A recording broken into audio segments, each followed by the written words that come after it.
टाळ मृदुंगाने तुझी अविरत आरती करत आहे.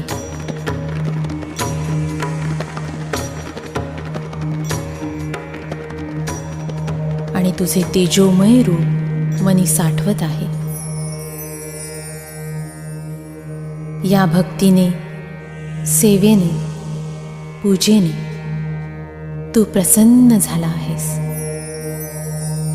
माझ्या शिरावर तुझा हात अलगद आला आहे आणि तू मला प्रेमाने जवळ घेत आहेस. मला आशीर्वाद देत आहेस.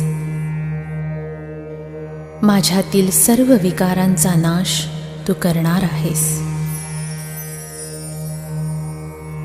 तुझ्या नामाने माझ्यातील विजातीय प्रवृत्तींचा नाश होणार आहे.